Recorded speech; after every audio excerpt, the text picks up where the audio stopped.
بسم اللہ الرحمن الرحیم۔ جانیے کے ساتھ انجم شہزاد۔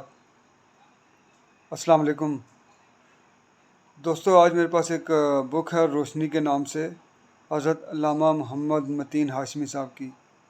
یہ ریڈیو پاکستان پر ان کی تقاریر کی کمپائلیشن ہے۔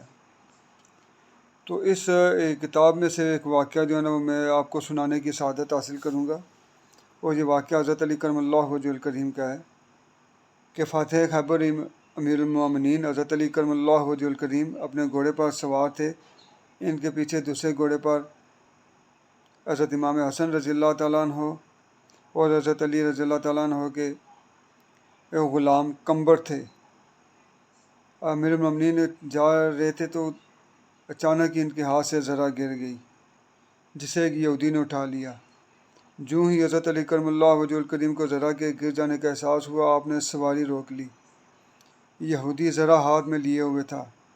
حضرت نے فرمایا کہ یہ میری ہے۔ یہودی نے کہا، حضرت آپ کو غلط فہمی ہوئی ہے، یہ ذرا تو میری ہے، اس کا ثبوت یہ ہے کہ یہ میرے ہاتھ میں ہے۔ اگر یہ ذرا آپ کی ہوتی تو یہ آپ کے ہاتھ میں ہوتی۔ آپ کو میرے اس جواب سے اگر اتفاق نہیں ہے تو قاضی کی عدالت کھلی ہے، آئیں قاضی کی عدالت میں جا کے ان سے فیصلہ کرا لیتے ہیں۔ امیر المومنین حضرت علی کرم اللہ وجہ الکریم قاضی شرع کی عدالت میں حاضر ہوئے اور یہودی کے خلاف مقدمہ دائر کر دیا۔ قاضی شرع نے یہودی سے دریافت کیا۔ اس نے کہا، جناب علی، امیر المومنین کو دھوکہ ہوا ہے، یہ ذرا میری ہے اور میرے قبضے میں ہے۔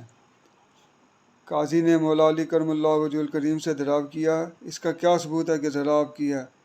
امیر المومنین نے دو گواہ پیش کیے، ایک اپنے صاحبزادے کو سیدنا حسن مجتبیٰ رضی اللہ تعالیٰ عنہ کو، اور دوسرے اپنے غلام کمبر کو۔ قاضی شرع نے کہا، امیر المومنین، اسلامی قانون کی روح سے زیادہ میں آپ کے غلام کی شہادت کو قبول کر سکتا ہوں، لیکن باپ کے حق میں بیٹے کی شہادت قبول نہیں کی جا سکتی، اس لیے کوئی دوسرا گواہ پیش کریں۔ حضرت علی رضی اللہ تعالیٰ عنہ نے فرمایا کہ کیا آپ نے حضور علیہ الصلوۃ والسلام کی یہ حدیث مبارک نہیں سنی کہ حسن و حسین جوانان جنت کے سردار ہیں؟ اس سے بہتر کون گواہ ہو سکتا ہے؟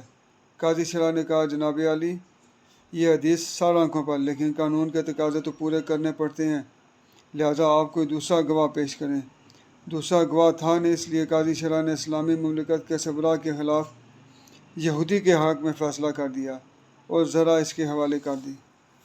یہودی نے سر جھکا کر حضرت علی کرم اللہ وجہ الکریم کے حوالے کی وہ ذرا جو اس کے ہاتھ میں تھی، اور کہا، سرکار، آپ برحق ہیں، اصل میں تو ذرا آپ کی ہی ہے۔ جسے دین کے قاضی ایک غیر مسلم کے حق میں سربراہ مملکت کے خلاف فیصلہ کر سکتے ہیں، اس دین سے افضل دین کون سا ہو سکتا ہے؟